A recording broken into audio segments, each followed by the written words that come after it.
Maintenant, Actes des Apôtres, chapitre 1er. Comme vous le savez, le dimanche sera une journée sans voiture. Que nous puissions chacune prendre les précautions afin d'être là à l'heure.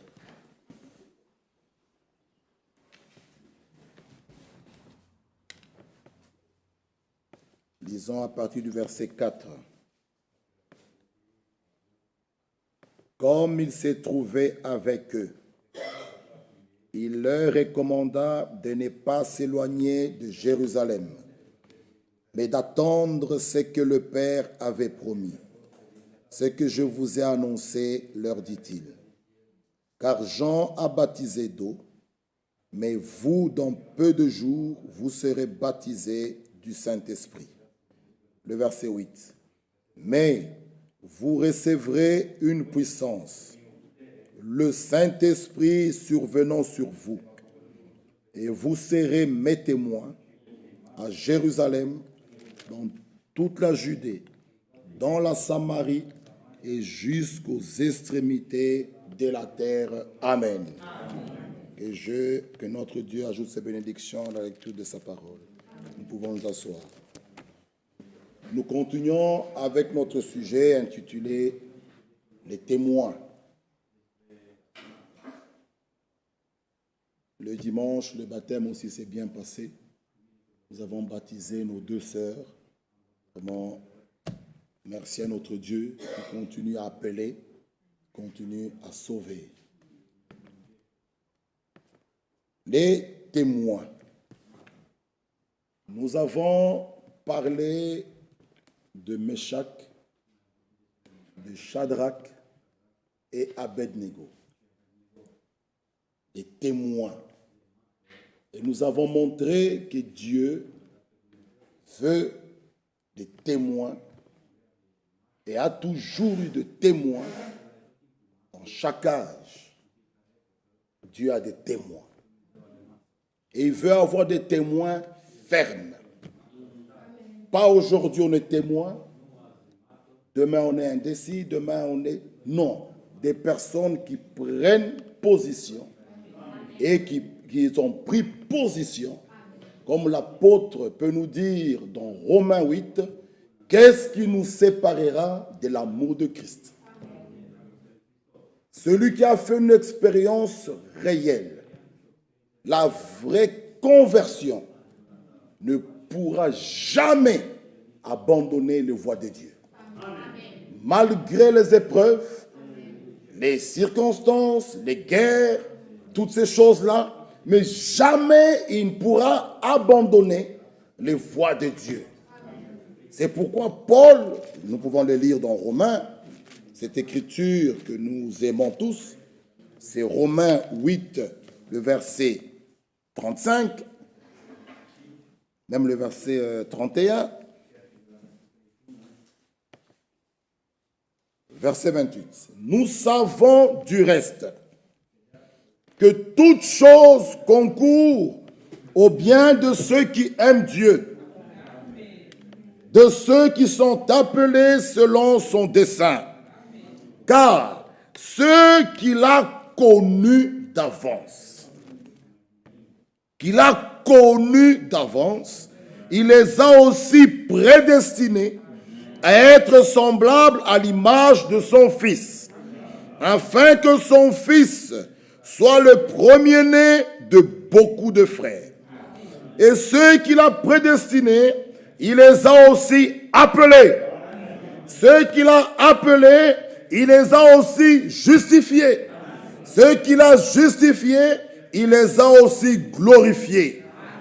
Que dirons-nous donc à l'égard de ces choses? Si Dieu est pour nous, qui sera contre nous? Lui qui n'a point épargné son propre Fils, mais qui l'a livré pour nous tous, comment ne nous donnera-t-il pas aussi toutes choses avec lui? Le verset 33. Qui accusera les élus de Dieu? C'est Dieu qui justifie. Mon frère et ma sœur, un élu, il est élu Avant la fondation du monde, Dieu l'a connu. Déjà dans sa pensée, avant que le monde soit, Dieu nous avait en lui dans sa pensée. Il nous voyait même ce soir assis là. Qui accusera les élus de Dieu? C'est Dieu qui justifie. Alléluia. C'est Dieu qui justifie. Devant Dieu, il ne voit rien. Il continue à nous dire, qui les condamnera? Christ est mort. Bien plus, il est ressuscité. Et il est à la droite de Dieu. Il intercède pour nous. Qui nous séparera de l'amour de Christ? Serait-ce la tribulation, ou l'angoisse, ou la persécution, ou la faim, ou la nudité, ou le péril, ou l'épée? Selon qu'il est écrit, c'est à cause de toi qu'on nous met à mort tous les jours, qu'on nous regarde comme des brebis dessinés à la boucherie. Mais dans toutes ces choses, nous sommes plus que vainqueurs par celui qui nous a aimés. Car j'ai l'assurance, oui, quand on est témoin, nous devons avoir l'assurance, ni la mort ne peut pas nous arrêter de l'aimer. J'ai l'assurance que ni la mort, ni la vie, ni les anges, ni les dominations, ni les choses présentes, ni les choses à venir, ni les puissances, ni la hauteur, ni la profondeur, ni aucune autre créature ne pourra nous séparer de l'amour de Dieu manifesté en Jésus-Christ notre Seigneur. Mon frère et ma soeur, souvenez-vous de Paul, lorsqu'il a rencontré le Seigneur dans Acte 9 sur le chemin de Damas.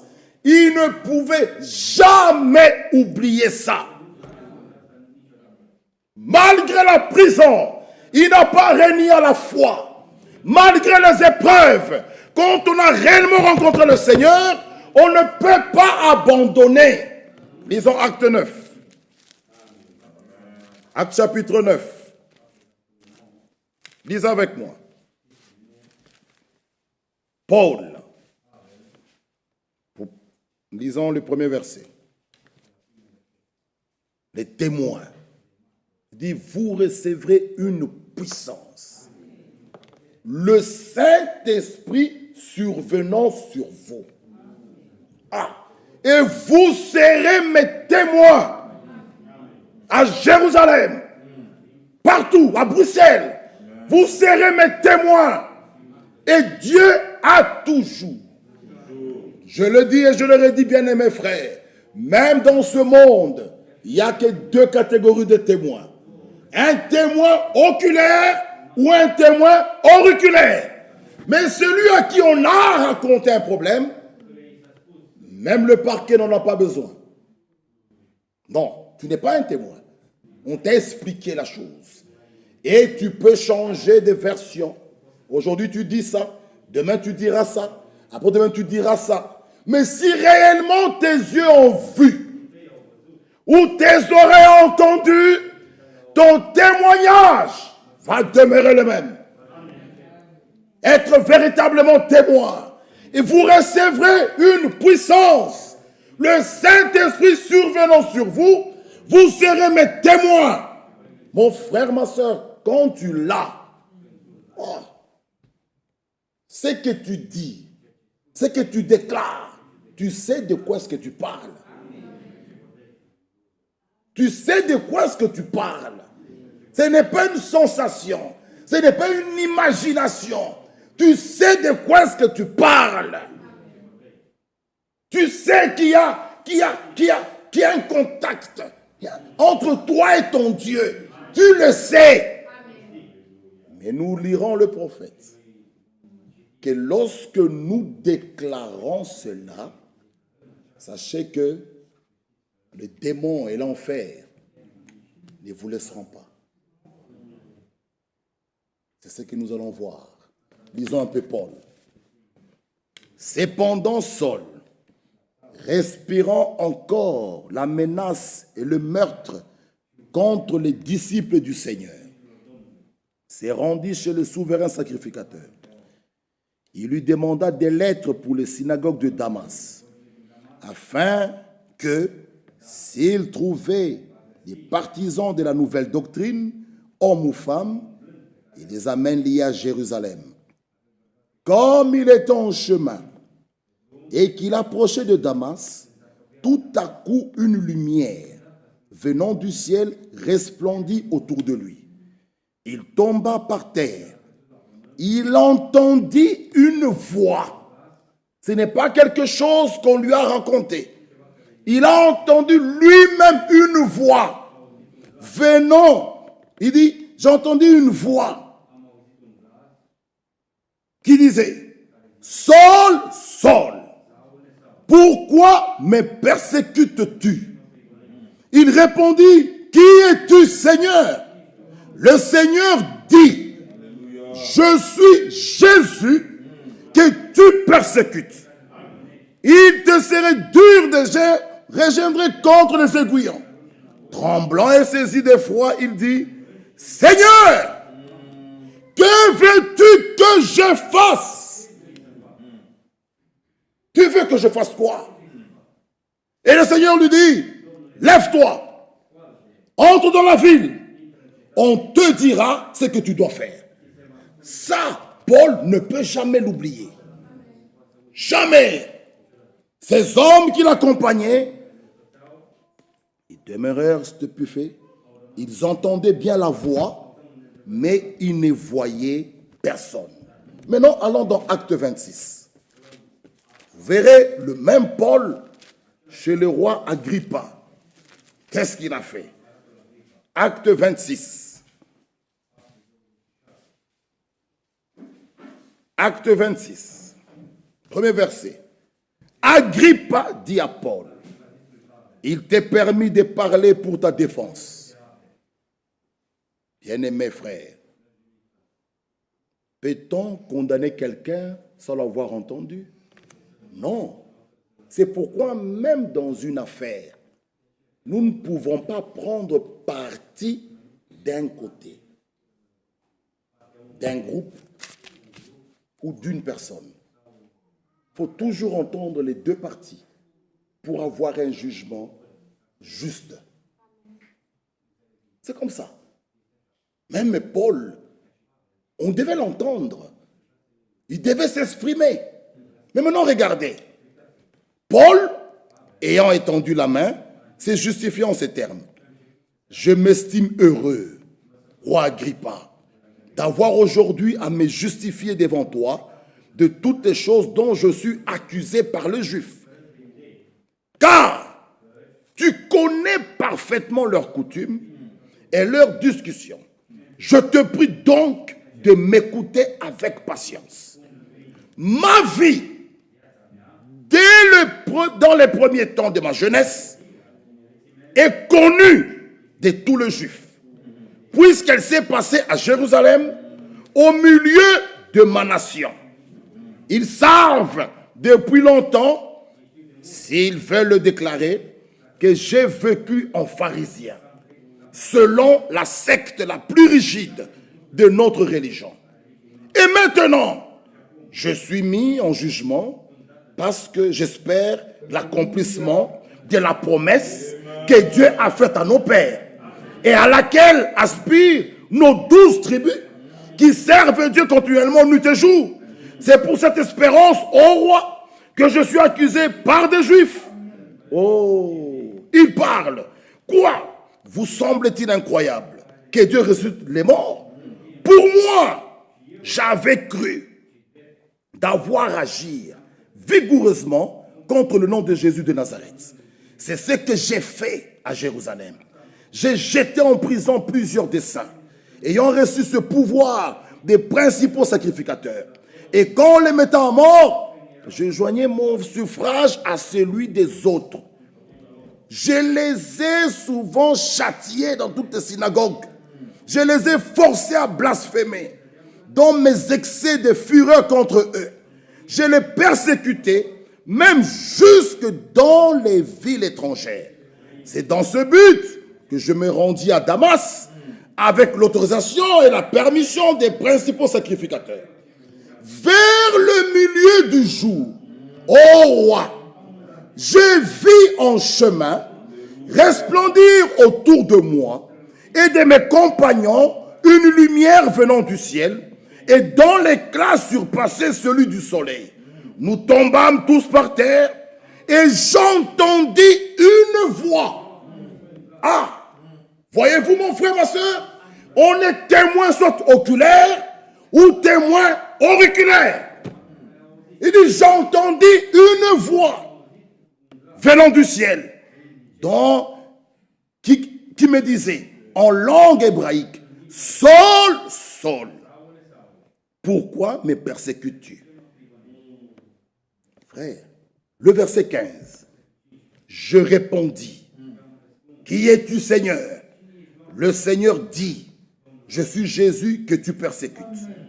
Mais lève-toi, tiens-toi sur tes pieds, car je suis apparu pour t'établir ministre et témoin des choses que tu as vues et de celles par lesquelles je t'apparaîtrai. J'ai été choisi du milieu de ce peuple et du milieu des païens vers qui je t'envoie, afin que tu leur ouvres les yeux pour qu'ils passent des ténèbres à la lumière, de la puissance de Satan à Dieu, pour qu'ils reçoivent par la foi en moi le pardon des péchés et l'héritage avec les sanctifiés. En conséquence, roi Agrippa, je n'ai point résisté à la vision céleste. Frère bien-aimé, Paul a été établi par le Seigneur lui-même. Il est un véritable témoin.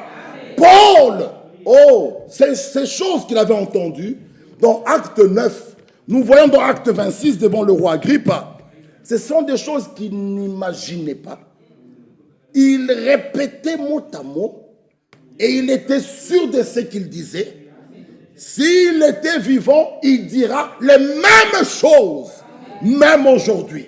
Nous pouvons voir l'homme de Dieu, frère Franck, la voix qu'il a entendue. Frères et sœurs, il vous répète mot à mot les mêmes choses, même l'heure, il vous donne jusqu'à aujourd'hui. Il est dans l'exactitude des choses qu'il a dites. Voilà un véritable témoin. Mais celui à qui on explique, parfois on peut même se tromper des dates. Mais oui, ce sont des choses que moi je n'ai pas expérimentées. Mais des choses que toi tu as expérimentées. Tu ne peux jamais oublier. C'est pourquoi le salut est une expérience que chacun doit faire. Et tu n'oublieras jamais, même si tu n'as pas bloqué l'heure. Mais les choses qui se sont passées ce jour-là, tu ne peux pas les oublier. Ce sont des choses vraies, réelles. Être témoin. Maintenant, ce soir, je parlerai d'un autre témoin que j'aime bien, que nous aimons tous bien. C'est Job. C'est un véritable témoin. Et cet homme est passé par des moments durs, très durs. Que je ne sais pas si quelqu'un ici sur la terre est déjà passé par là. C'était dur. Mais Job a gardé sa position. Lisons un peu Ézéchiel 14. Ézéchiel 14. Verset 12. Ézéchiel 14, verset 12. La parole de l'Éternel. Ézéchiel 14, 12. La parole de l'Éternel me fut adressée en ce mot. Fils de l'homme, si un pays péchait contre moi, en se livrant à l'infidélité, et si j'étendais ma main sur lui, si je brisais pour lui le bâton du pain, si je lui envoyais la famine, si j'en instrumenais les hommes et les bêtes, 14, et qu'il y ait au milieu de lui ces trois hommes, lesquels Noé, Daniel, Job. Ils sauveraient leur âme par leur justice, dit le Seigneur l'Éternel. On nous parle de Noé. C'était aussi un témoin de Dieu. Dieu lui a parlé qu'il y aura le déluge. Je vais frapper la terre. Mais construis-toi une arche. Celui qui sera dans l'arche, il ne verra pas ma colère. On nous parle de Daniel. Vous connaissez l'histoire de Daniel. Il priait. C'était un homme de prière. Un homme de foi. Daniel, on a enlevé un degré que personne ne doit plus prier. Mais lui, c'était sa vie de prière. Un enfant de Dieu doit aimer la prière. Quand il y a prière, venons, prions. Et la prière n'est pas que pour les vieux. Même les jeunes doivent prier. Parce que nous constatons que les jeunes ne viennent pas. Ils pensent que c'est pour les papas, les mamans, pour les vieux. Non, nous devons aimer la prière. Et Daniel priait, il aimait la prière. Mais on a dit, celui qui va prier, voilà la conséquence. On le mettra là où il y a ce lion affamé pendant plusieurs jours. Cela n'a pas fait quelque chose dans le cœur de Daniel. Il a prié. On a dit au roi que Daniel n'a pas écouté. On l'a pris. On l'a mis dans la fosse au lion. Le lion n'a rien fait sur Daniel. Bien-aimés frères et sœurs, si vous prenez position pour Christ, il prendra aussi position pour vous. Daniel dans la fosse au lion, le lion n'a rien fait. Daniel. Et on nous parle de Job. Ces trois hommes, Daniel, Noé et Job. Job est passé par des moments difficiles. Nous allons vers la fin. Nous allons prier aujourd'hui. Que Dieu nous aide.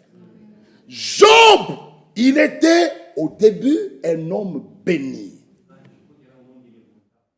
Il est passé par 3 étapes. Il était un homme béni, heureux sur la terre. Mais, lisons cela. Frère, des choses peuvent se passer, tu ne sais pas, mais nous devons tenir. Écoutez, Job. Job, le verset 2, Job 1. Il y avait dans le pays d'Uth un homme qui s'appelait Job. Cet homme était intègre et droit. Ça, c'est le CV de Job. Son CV, intègre et droit.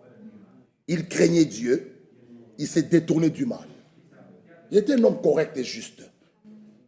Il lui naquit 7 fils. Job, il avait 7 fils et 3 filles. Au total, il avait 10 enfants. 7 fils et 3 filles. Il possédait 7000 brebis, 3000 chameaux, 500 paires de bœufs, 500 ânesses et un très grand nombre de serviteurs. Et cet homme était le plus éminent de tous les fils de l'Orient. Ses fils allaient les uns chez les autres et donnaient tour à tour un festin. Et ils invitaient leurs 3 sœurs à manger et à boire avec eux. Quand les jours des festins étaient passés, Job appelait, sanctifiait ses fils, puis il s'élevait de bon matin, offrait pour chacun d'eux un holocauste. Car Job disait, peut-être mes fils ont-ils péché et ont-ils offensé Dieu dans leur cœur. C'est ainsi que Job avait coutume d'agir. Or, les fils de Dieu vinrent un jour se présenter devant l'Éternel. Satan aussi, il apparaît. Satan, un vrai vagabond. Il est tantôt là, tantôt là. Lui aussi, il est parti. Il apparaît. Et qu'est-ce qui se passe? l'Éternel dit à Satan, d'où viens-tu? Satan répondit à l'Éternel, de parcourir la terre et de m'y promener. L'Éternel dit à Satan, as-tu remarqué mon serviteur Job? Il n'y a personne comme lui sur la terre. C'est un homme intègre et droit, craignant Dieu, se détournant du mal. Satan répondit à l'Éternel, est-ce d'une manière désintéressée que Job craint Dieu? Ne l'as-tu pas protégé lui, sa maison et tout ce qu'il est à lui? Tu as béni l'œuvre de ses mains, et ses troupeaux couvrent le pays. Mais, étends ta main, touche à tout ce qui lui appartient, je suis sûr qu'il te maudit en face. L'Éternel dit à Satan, voici tout ce qui lui appartient. Je te le livre. C'est l'Éternel qui a livré ça entre les mains de Satan. C'est lui. Je te le livre. Seulement, frère, le diable est limité. Il est limité. Là où il ne peut pas aller, il n'ira jamais, à moins qu'on lui permette. Je te livre tous ses biens. Seulement, ne porte pas la main sur lui. Et Satan se retira devant la face de l'Éternel. Un jour, que les fils et les filles de Job mangeaient, buvaient du vin dans la maison de leur frère aîné, il arriva auprès de Job un messager qui dit, les bœufs labourés et les ânes passaient à côté d'eux. Et il dit, des sabines se sont jetés dessus, les ont enlevés et ont passé les serviteurs au fil de l'épée. Je me suis échappé moi seul pour t'en apporter la nouvelle. Il parlait encore lorsque un autre vint et dit, le feu de Dieu est tombé du ciel, a embrassé les brebis et les serviteurs, les a consumés. Je me suis échappé moi seul pour t'en apporter la nouvelle. Il parlait encore lorsqu'un autre vint. C'était dur. Vous connaissez ça. Tout était détruit. Job, malgré ça, il est resté ferme. Voyez la nature d'un enfant de Dieu. Il a donné, il a repris, que son nom soit loué. Ça, ce sont des personnes qui ont réellement fait une expérience avec Dieu. Quand les problèmes nous arrivent, vous voyez quelqu'un qui dit, j'abandonne même la foi. Pour moi, Dieu n'existait pas. Je n'ai que. Tu n'as jamais fait une réelle expérience. Jamais. Je vous dis, mes frères et sœurs, ça sera encore pire que ça. Les beaux jours sur la terre, c'est fini. Oubliez ça. Oublions ça. Si vous vous attendez que les choses vont devenir meilleures, et il y aura tout ça, l'Afrique, oubliez ça. C'est pourquoi nous n'avons pas le cœur, nous n'avons pas nos yeux sur les politiciens. Non. Et nous ne ferons jamais de la politique. Non, non et non. Notre espérance, c'est son retour. C'est fini. Nous n'avons pas, oh frère, d'ici 2 ans, ça va aller frère, ça va aller avec ce ministre, avec ce président-là. Nous, non. Nous n'avons pas là-bas, nous ne regardons pas ces choses-là. C'est que nous n'en discutons même pas. Ça ne nous concerne pas. Nous attendons son retour. La Jérusalem nouvelle, nous descendons dans cette Jérusalem. Oh mes frères bien-aimés, nous avons des promesses. Nous avons le repas de noces.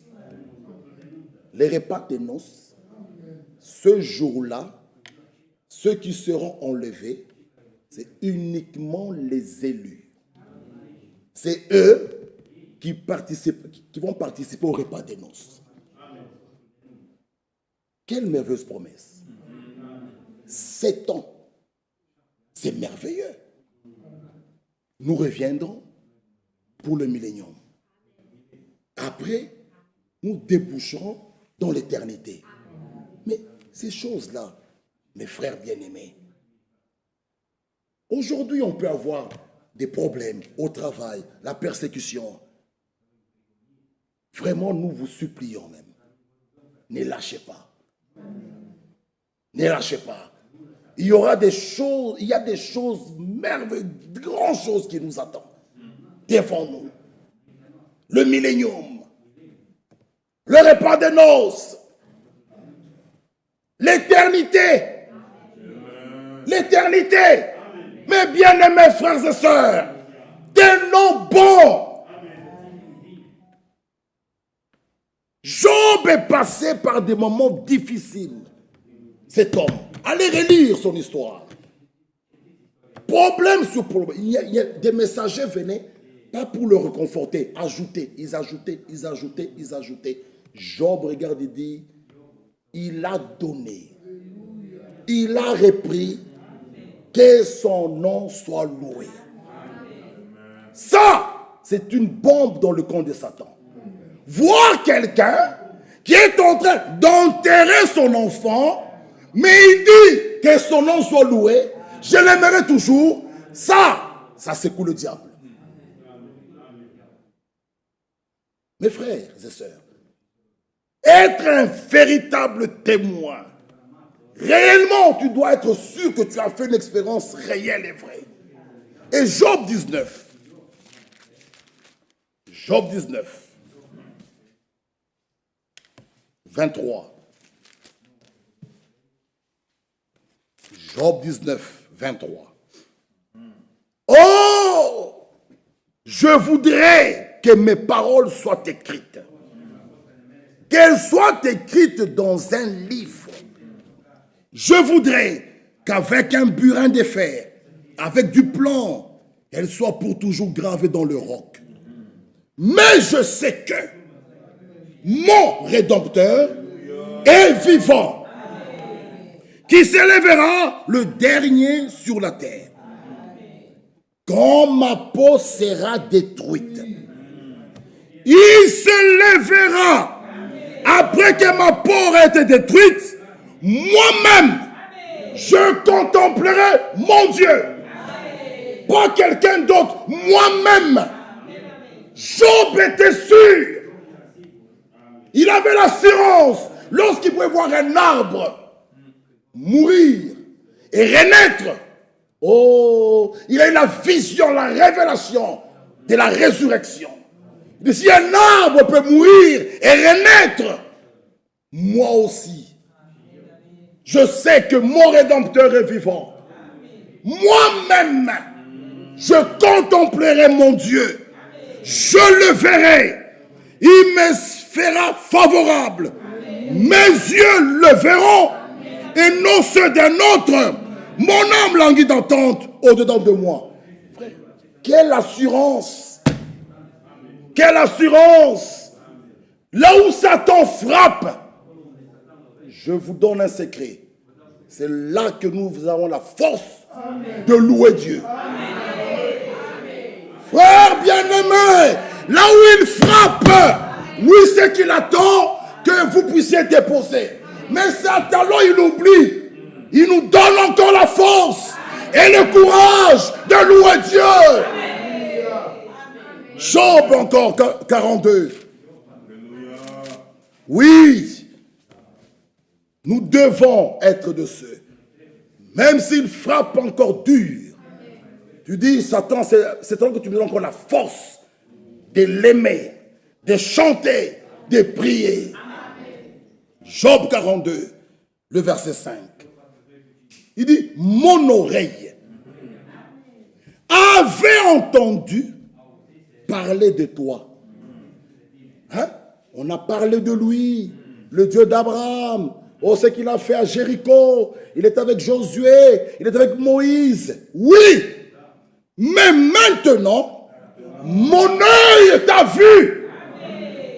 Ceci, frères et sœurs, doit être pour nous aussi une réalité. Mon oreille avait entendu parler de toi. Tu as marché avec Paul, tu as marché avec frère Branham, tu as marché avec Moïse, tu as fait des grandes choses. On avait entendu. Mais chacun de nous doit être en mesure de dire, maintenant, mon œil t'a vu. C'est être un vrai témoin. Pas les dieux de maman, de papa, non, mon œil t'a vu. Mes frères et sœurs, ça, c'est une assurance, c'est un sceau qui est mis. C'est un sceau qui est mis. En ce moment-là, les gens peuvent abandonner. Les gens peuvent te faire la guerre. Ils peuvent parler en mal de toi. Ils peuvent te critiquer. Ils peuvent. Mais tu sais en qui est-ce que tu as cru. Tu sais en qui est-ce que tu as cru.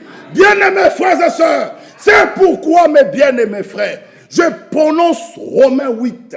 L'Esprit lui-même. Alléluia. L'Esprit lui-même rend témoignage à notre esprit. Là, tu es un véritable témoin. Pas les frères te disent, tu es un vrai frère, les sœurs. Non, l'Esprit lui-même rend témoignage à votre esprit. Là, tu es un véritable témoin. C'est ce qu'il nous faut. Pas les pasteurs, pas les diacres. Ton mari, il peut te... Oui, c'est bien, on ne refuse pas le témoignage des hommes. Mais ne vous appuyez pas là. La chose qui fait mal, c'est de voir un ami trahir. Jésus, voir un trésorier, Judas, aller lui donner un baiser, mais un faux baiser. Ça fait mal. Amen. Frère Franck écrit dans la circulaire 41. Il dit, quand, bon, je vais prendre un exemple. Quand ce sont les gens du dehors qui nous attaquent, je ne sais pas si en tout cas je l'ai, les gens du dehors qui nous attaquent, c'est autre chose. Mais quand la guerre, les conflits sont à l'intérieur, c'est très mauvais. C'est très mauvais. Ça blesse. Ça blesse. C'est vrai que l'Écriture nous dit, l'homme aura pour ennemi les gens de sa maison. C'est vrai, il y a ces Écritures-là. Mais ça blesse quand ça vient de l'intérieur. Ça fait mal. Mes frères et sœurs, ne venons pas remplir les bancs. 41? Oui, je pense que je vais encore trouver. Ne venons pas remplir les bancs. Vraiment. Je vous ai lu, frère Branham, dans l'Éden de Satan. Il dit, ce ne sont pas ce n'est pas la prostituée, merci. Ce n'est pas la prostituée qui va regretter ce jour-là. Ce n'est pas l'ivrogne qui va pleurer ce jour-là. Il dit non, non. Il dit non. Il dit c'est nous ici. Nous qui se réclamons, nous réclamons ces enfants, nous avons cru au message. Il dit il y aura vraiment le grincement des dents. Et frère Franck nous dit dans son livre l'Apocalypse, page 62. Écoutez ce qu'il dit. Page 62. Paul continue donc 2 Corinthiens 5, 10. Car il nous faut tous comparaître devant le tribunal de Christ. Tous. Il continue, afin que chacun reçoive. Tu auras ton salaire de ce que tu auras fait, bien ou mal, dans ton corps. Tous, tu auras un salaire de ce que tu auras fait, en bien ou en mal. Tous, nous comparaîtrons devant le tribunal de Christ. Et Fofon qui continue, il dit, nulle créature n'est cachée devant lui. Tout est nu et découvert aux yeux de celui à qui nous devons rendre compte. Si tous les croyants étaient conscients qu'ils doivent comparaître devant le tribunal de Christ, les choses seraient bien différentes dans l'Église. Je répète, si tous les croyants étaient conscients qu'ils doivent comparaître devant le tribunal de Christ, les choses seraient bien différentes dans l'Église épouse. Il y aurait la crainte de Dieu. Alléluia. Il y aurait la crainte de Dieu parmi l'Église, parmi le peuple. Si nous tous, nous sommes conscients, ce que je fais en bien, même en bien, je comparaîtrai. En mal, mais si celui qui fait ce qui est bien comparé devant le tribunal, mon frère Bovic, et toi qui fais en mal, toi tu vas rester. Tous, en bien ou en mal, nous comparaîtrons. Chacun aura son salaire. C'est pourquoi, mes bien-aimés frères, si nous avons ça en nous, ça va nous conduire même dans la crainte. Quand je vais faire quelque chose, surtout en mal, quel salaire t'attend? Quel salaire t'attend? Ne venez pas faire semblant ici. Ne soyez pas des saintes et des saints ici. Non. Nous devons plutôt l'être à l'extérieur. Pas ici, pas ici. Ici, nous pouvons tous nous tromper ici. Tous, on a des beaux visages, on est bien assis, on est bien habillés. Mais nous devons l'être, c'est dehors. La lumière doit, lui, c'est à l'extérieur. Dehors, là, pas ici, bien-aimés frères. Pas ici. Ne faites pas semblant ici. Quand il faut chanter, on ne chante pas. Mais quand il faut parler en mal, on parle. Hypocrite. Ça, c'est être race des vipères. Jean-Baptiste les a traités des races des vipères. Qui vous a appris à fuir la colère à venir? Qui?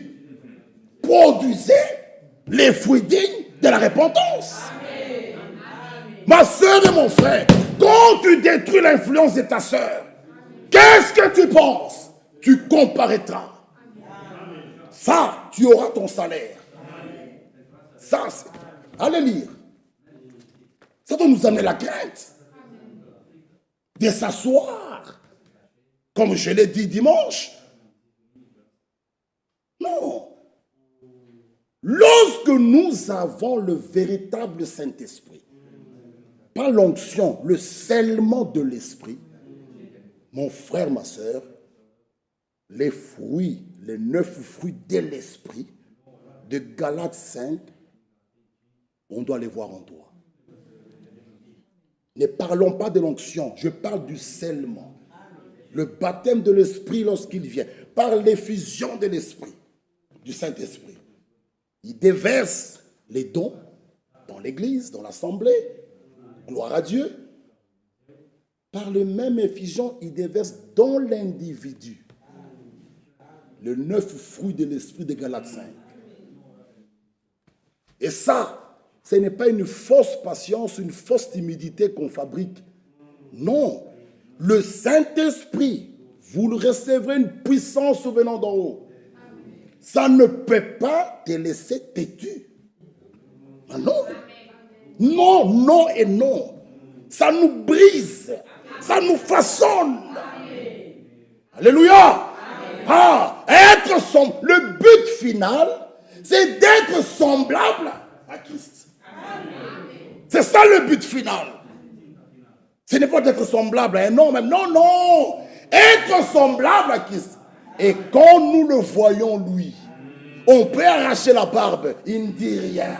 On l'insulte, il ne dit rien. On les tape, il ne dit rien. Mais, quand on lui a posé la question, es-tu le roi des Juifs? Là, il pouvait dire, tu l'as dit. Mais de toutes ces accusations-là, ne vous justifiez pas, mes sœurs. Laissez. Laissez. Ne commence pas, oh, vous savez, moi, je ne t'explique pas. Laissez les accusateurs faire leur travail. Nous savons déjà, ils sont de quel côté. Parce que nous connaissons l'accusateur, c'est le diable Satan. Alors si quelqu'un fait ici, nous voyons directement que de quel camp. C'est fini. Tu te classes, on te voit. C'est fini. Après tout, chacun doit manifester sa nature. Après tout, lorsque les 70 sont partis, Judas a résisté. Il est resté. Mais il devait manifester sa nature. Et nous vous disons à être plus fort. Parce qu'il peut y avoir pire que ça. Je vous dis. Je vous le dis. Il peut y avoir pire que ça. Alors si tu n'es pas fondé sous le roc, tu peux être déçu. Des hommes. C'est pourquoi ne vous confiez pas. Non. Non.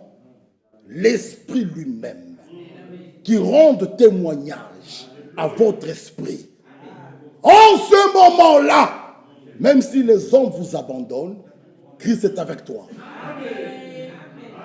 C'est ça le but final. Mes frères et sœurs, que Dieu nous aide. Je vais trouver. Attendez, est-ce que je l'ai mis? Que Dieu nous aide. Nous voulons. Ah, je l'ai ici. Voilà. Nous voulons marcher de victoire en victoire. Vous voyez? Ici. Il nous dit ceci. Page 6. Circulaire 41. La persécution extérieure a toujours rassemblé les croyants. La persécution extérieure. Quand elle vient de l'extérieur, nous serons rassemblés ici. On va se tenir la main et on va se souder. Il continue. Alors que la discorde intérieure les sépare et les paralyse. Et là, le diable est content. Parce que le Saint-Esprit ne pourra plus se mouvoir parmi nous. On sera 2 là-bas, 2 là-bas, 2 là-bas, 3 là-bas, 4 ici, 6 ici, 10 ici. Fini. Nous pensons être ensemble. C'est pourquoi Darby, le psaume 133 est clair. Qu'il est doux et agréable pour des frères de demeurer unis ensemble. Ah, on peut être ensemble, mais on n'est pas unis. Et ça, c'est l'œuvre du diable. Il va nous montrer une fausse unité ici. Une fausse, j'appelle une fausse. Parce que c'est une vraie, la vraie des vrais, il n'y aura pas de critique. Si c'est la vraie unité, il n'y aura pas. Il n'y aura pas de clan. Le malheur de ta soeur ou de ton frère, c'est ton problème.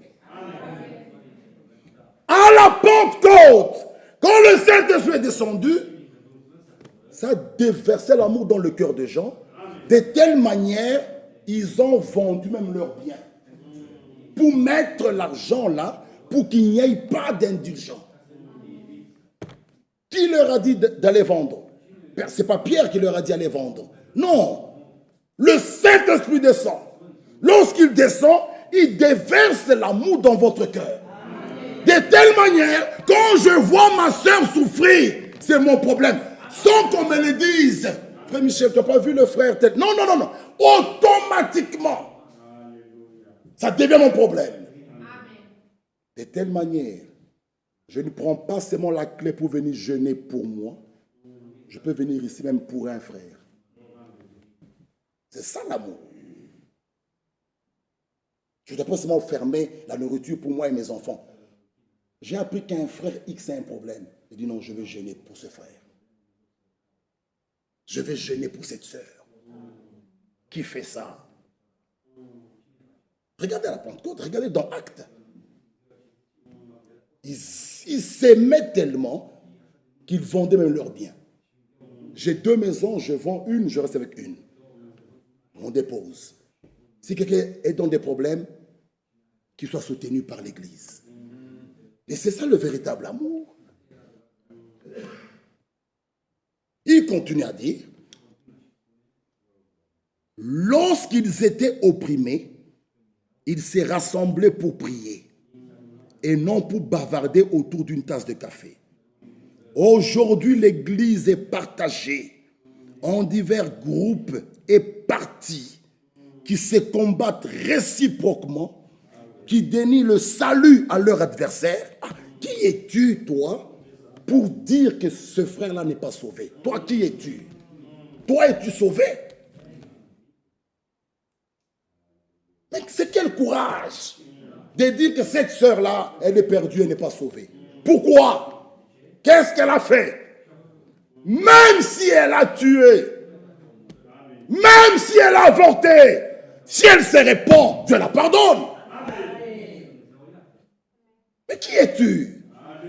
Il y a une déclaration. Qui es-tu, toi? Oh, c'est là. Elle est perdue. Vous savez, Dieu seul, même pour nous tous, nous sommes ici. C'est par amour et par la foi que nous nous appelons frères et sœurs.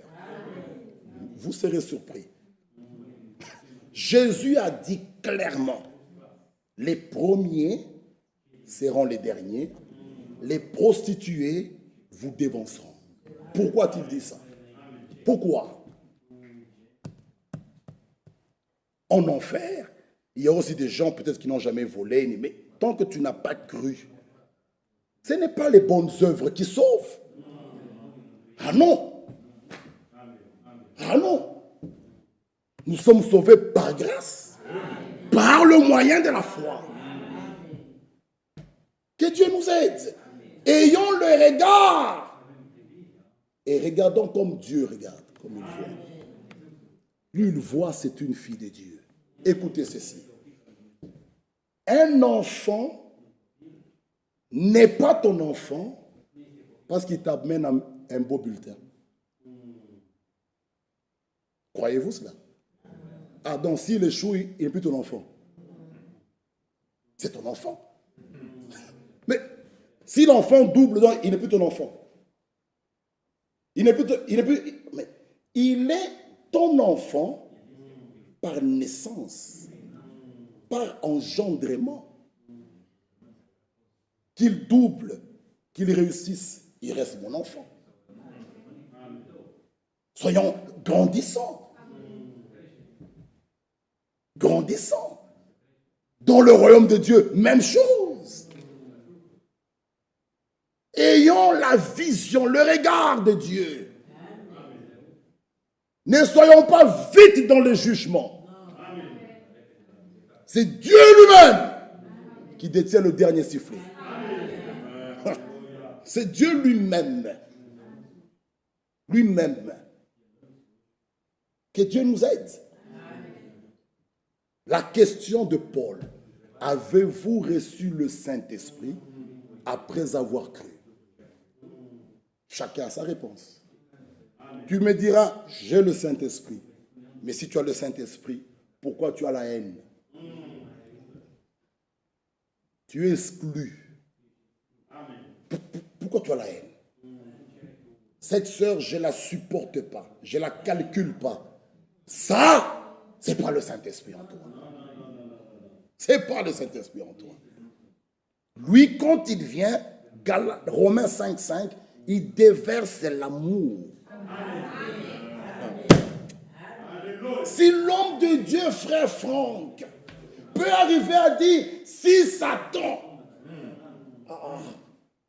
venez me demander pardon. Frère, c'est quel niveau? Et là, on reste, on l'admire. Oh, mais c'est un homme de la même nature que nous. C'est un homme de la même nature que nous. Le secret, recevez-le. Lorsque vous recevez le Saint-Esprit, vous verrez. C'est ça le secret. C'est simple. Ce n'est pas parce qu'on est apôtre, on est docteur. Non, non. Le Saint-Esprit, lorsqu'il descend dans votre cœur, alors vous êtes candidat pour recevoir cette double portion. Oh, j'attends la double portion. Non, non. Maintenant d'abord, qu'il descende dans le cœur. Alors, comme Job, il a reçu le double. Là où il avait 7 000, il a 14 000.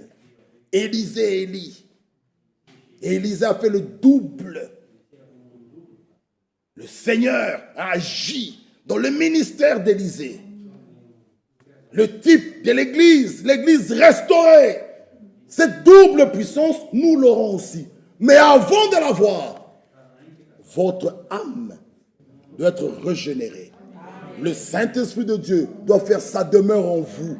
Alors, vous êtes candidat pour cette double puissance.